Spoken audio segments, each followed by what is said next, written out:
The village in it with a map and a plan. No place too tiny for this determined man. Crossing the counties one by one, you'll see in every English corner a bit of history.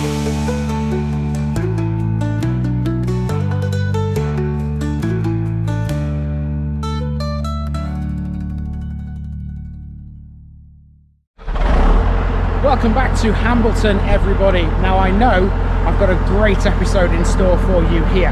As I was driving into this place, I could see its biggest feature high on a hillside.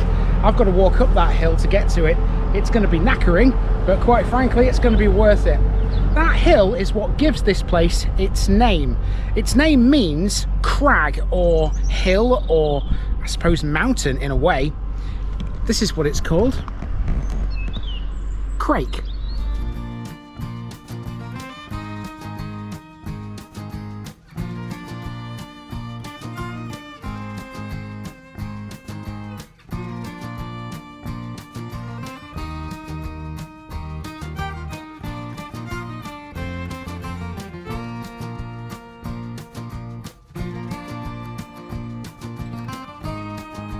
Crayke Cliff. This week we've already seen some pretty brilliant little villages here in Hambleton, but today I think this one tops them all so far. This is Crayke, a village with a seemingly strange name, but one that actually makes a lot of sense. Crayke is built on a steep cliff, and that's exactly what the place name means. It comes from an ancient language deriving from Neo-Brittonic Cumbric. Crayke is literally a crag or a prominent rock. Even today, the Welsh still refer to such things as craigs. Crayke sits at an elevation of 368 feet above sea level, giving it quite a vantage point across the landscape around here. There's been a settlement here since at least the time of the 7 Anglo-Saxon kingdoms. The village was recorded in the Domesday Book as Crek and belonged at that time to the Bishop of Durham. In fact, believe it or not, although we're very much still within the bounds of Yorkshire here, Crayke was actually within a detached part of County Durham until 1844. It was an exclave, which were pretty common across the land back then. This strange setup was due to its connection with St Cuthbert and the Diocese of Durham, which owned the most impressive landmark in the village, Crayke Castle. It's that building which will dominate this episode. Now replaced with a newer building, it was located on that steep hillside that gives the village its name. In this one we'll also discuss Ecke, an 8th century Saxon saint who once lived in this place. He was a monk hermit known for his holiness, healing and prophetic gifting. There's so much to this little place to tell, so let's get walking and learn about it all.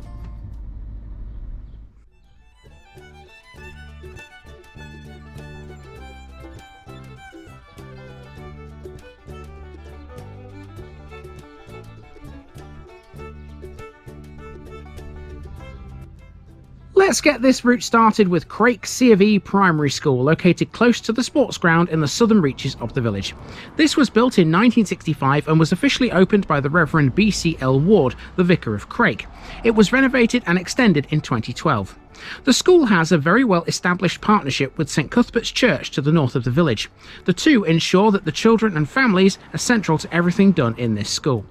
That's about all I got for the school, so let's move on and explore West Way next, which leads us around the east of the village towards the local pub.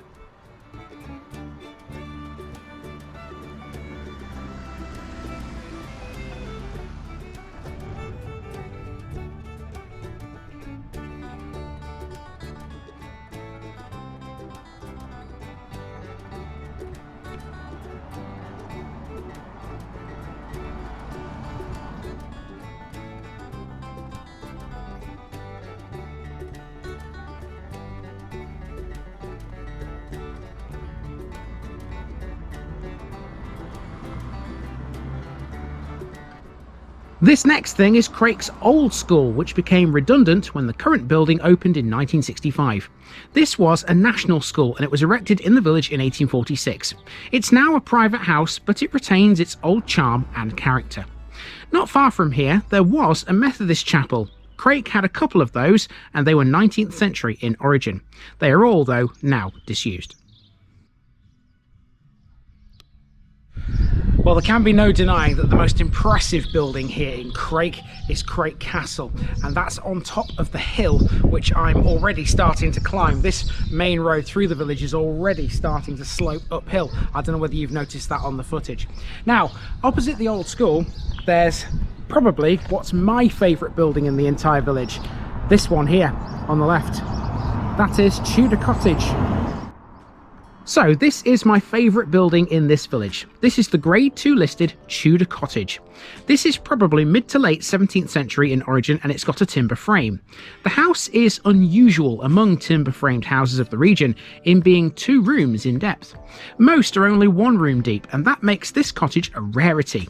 In addition to the timber framing of the front elevation, this building retains timber framing elements internally too. These include its ceiling beams and its stud partitioning, as well as a bressumer.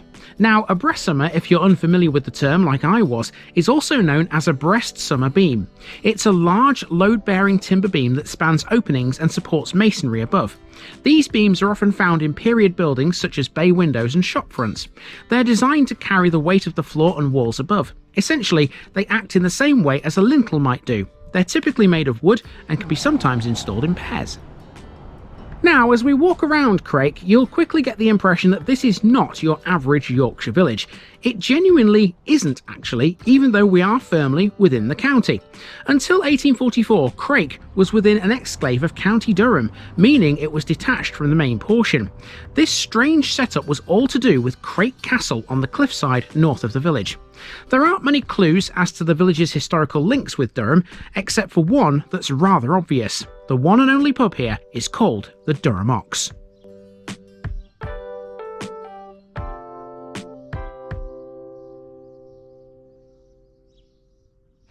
Now, a lot of what you're hearing me talk about in this episode came from one particular website, and that was, believe it or not, the website of the Durham Ox pub. It's got a fantastic history section on that particular site, so if you go there you can learn a lot more about Crayke, probably a lot more than I can fit in this video. So here's a bit about the pub itself and how it got its name and why it's so important to this village. So we've met the name Durham Ox before. The last time we did was back in East Lindsey when we saw a pub of the same name in Thimbleby. Pictures of the Durham Ox are said to have been the most frequently reproduced images of any livestock animal in British history. We already know the tale, but let's go over it again. In its life from 1796 to 1807, the Durham Ox was an actual animal. It was a model for the shorthorn breed at the time of its improvement. The ox was eventually acquired by a Mr. John Day, a travelling showman from Harmston in North Kesteven in May 1801. He exhibited the beast throughout the country until its demise in 1807 and was largely responsible for its fame. The immense size and weight of the Durham Ox was the product of selective inbreeding and castration, no doubt assisted by copious amounts of fodder and little exercise.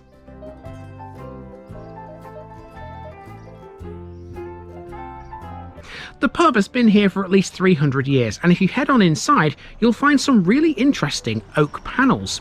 The story goes, according to the AA Book of British Villages, that sometime in the Middle Ages, the abbot of Glastonbury tried to seize revenues from the parish priest.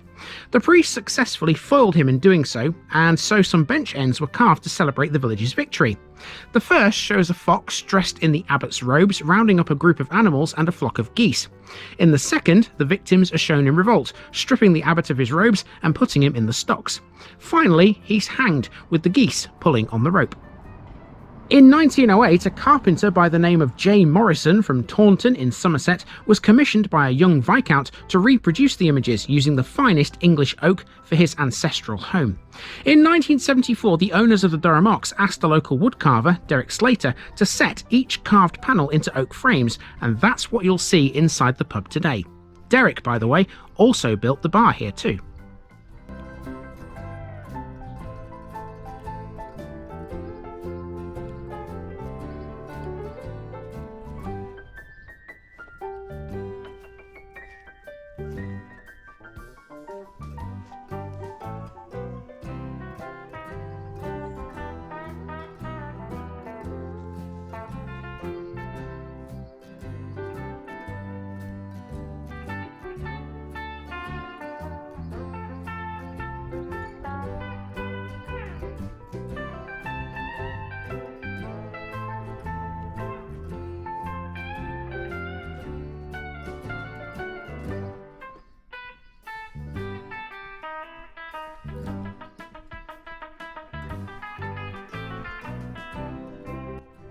There are 28 listed buildings in this village, and that figure includes one that's rather notable on Key Lane, where we are now. That would be the Brandsby Royal Observer Corps monitoring post, which was in operation between 1964 and 1991 at Zion Hill Farm. Its purpose was to monitor radioactive fallout in the event of a nuclear war. It was built underground to hold a staff of 3 who could live self-sufficiently for 3 weeks. Now, because it's underground, we can't see it, of course, but I wonder, nationally, how many listed buildings are underground? It can't be many, surely.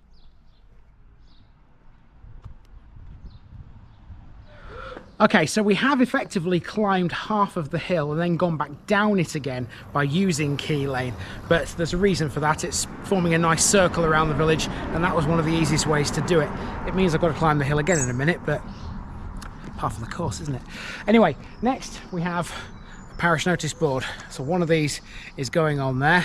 As you can tell, it's quite a distance away from the camera here because this ground is still not exactly flat.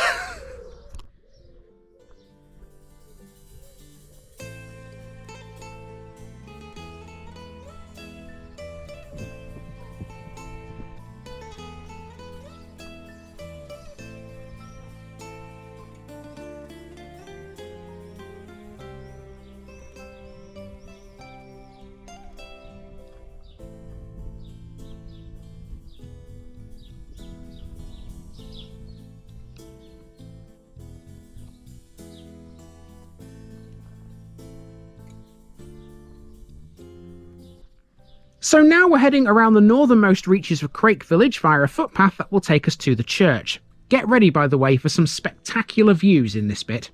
On the religious theme, in the Dark Ages, this village was home to Ecke of Crayke. He was an 8th century Anglo-Saxon saint, priest and monk hermit.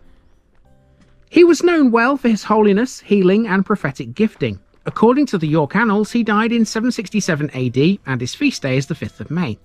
He's known from the hagiography of the second manuscript and the poem on the Saints of York by St Alcuin.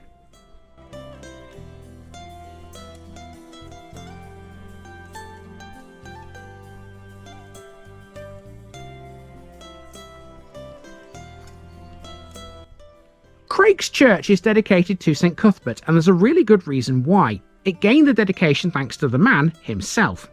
St Cuthbert was a monk and later the Bishop of Lindisfarne. He was so greatly admired by Ecgfrith, the King of Northumbria, that in 685 AD he gave him the Ville of Crayke, which is now of course Crayke. In addition, he also gave him all of its surrounding countryside within a circuit of 3 miles to use as a resting place on his frequent journeys to York.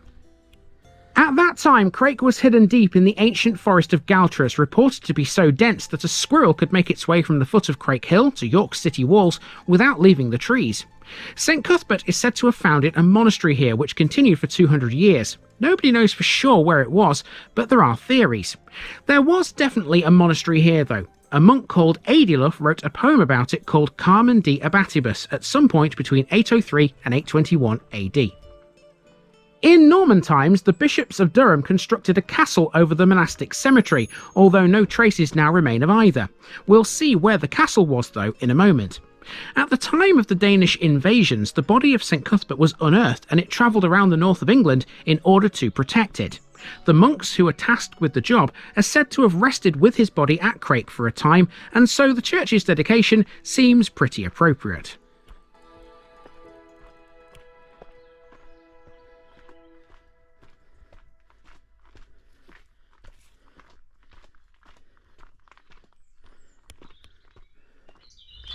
Spectacular views there, absolutely beautiful this part of Yorkshire.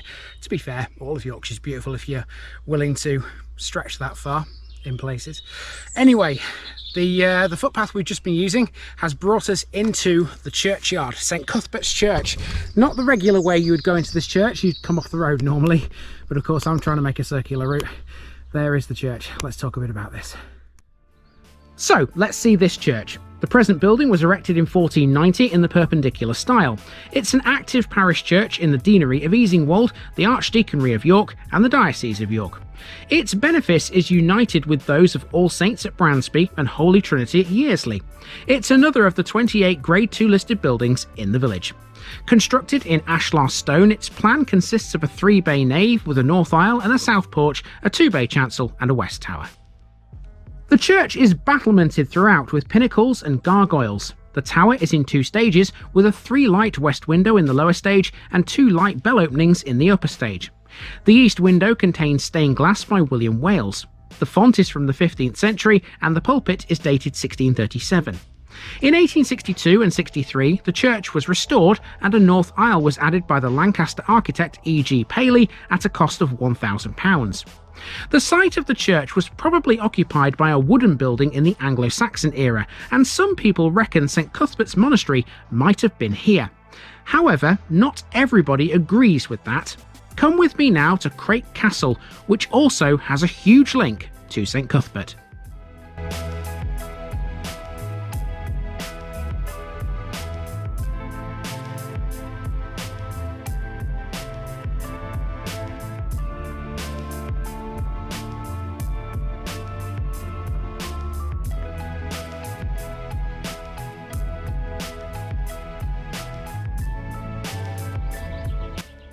Without a doubt, this is the centrepiece of today's entire episode. The original castle is no longer here, but there are some buildings to see. Grade 1 listed and dating from around 1450, the castle today consists of a restored 4-storey tower house with some attached outbuildings. There's also a separate tower in ruins to the rear. The entire site, including its grounds, covers about 6 acres. A survey in 2005 found evidence that before the current castle existed, the monastic complex was probably on this site. Documentary evidence suggests that the original castle was built on the site soon after the Norman conquest, and reputedly it was constructed by Bishop Hugh Pudsey. These early records don't give much detail, though the foundations of the current buildings are alleged to be from the earlier construction. They definitely couldn't have picked a better site for a castle in this village. It's situated on the highest point in the parish at an elevation of 379 feet above sea level. The land on which it all stands had belonged to the See of Durham since Saxon times. The present tower was built for Robert Neville, who was the Bishop of Durham. Until the time of James I, the castle was surrounded by a deer park. During the Civil War, it was slighted by the parliamentarians during the Siege of York. It was then sold in 1648 to Sir William Allenson, a former mayor and MP of York. Allenson's son, Charles, repaired and restored the main building to the condition it remains in to this day. After the manor was restored to the See of Durham in 1667, Crayke Castle was tenanted to various people as a farmhouse until 1827. That's when it was sold by Bishop William van Mildert. It was temporarily requisitioned as a land army barracks in World War II, but it remains in private ownership today. It was once owned by the Thirsk and Moulton MP, Kevin Hollinrake.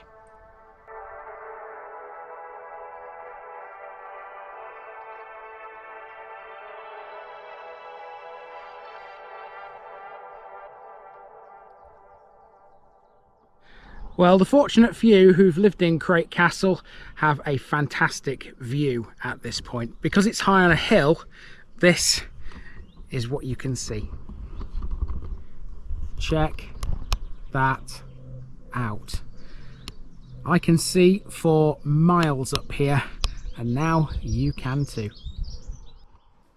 Way before the castle was here, the height of the hill would have been important to more ancient civilizations. It's thought the Romans, for example, knew this place well. A Roman watchtower may have been sited on Crayke Hill in the 2nd century AD, and local excavations have produced evidence for a Roman settlement in the 4th century. In any event, to finish this route, we have to walk due south from the church and the castle down a footpath that goes directly towards the local sports field and the village hall.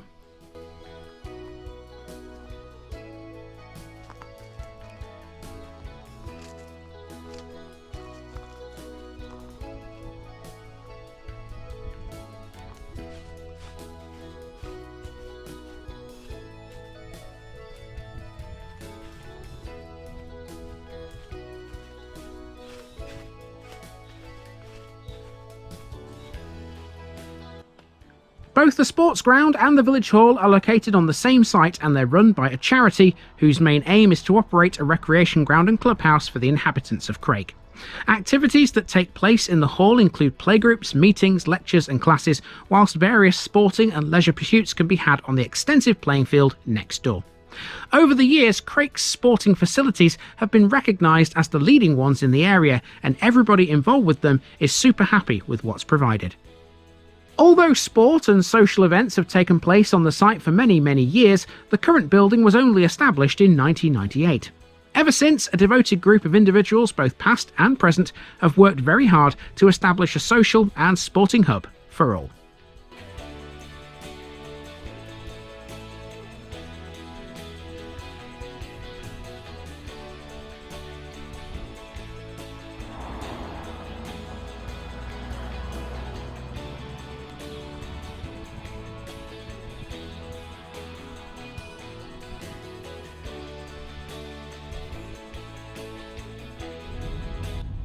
Folks, that one was amazing, wasn't it? I absolutely love writing about Saxon stuff. I think it's probably my favourite historical topic, and whenever it comes up, it's a pleasure to explore it all. Crayke Castle is a fabulous piece of history, and you certainly wouldn't expect a village buried deep in the Yorkshire countryside to have so much to talk about.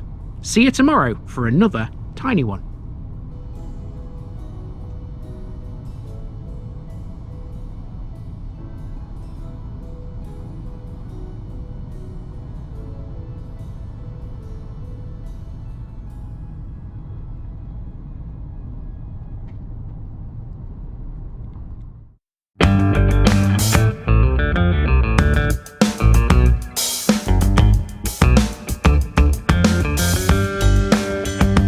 Now, just before I go, remember, this video is part of a huge project to visit every civil parish in England.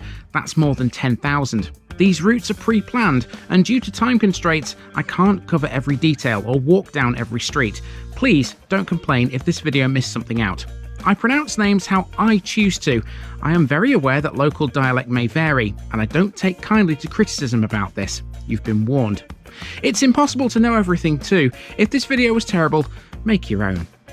If you're a regular watcher of The Village Idiot, you're not the only one. If you've got a small business, why not use my videos to advertise it? Leave a comment below if you're interested.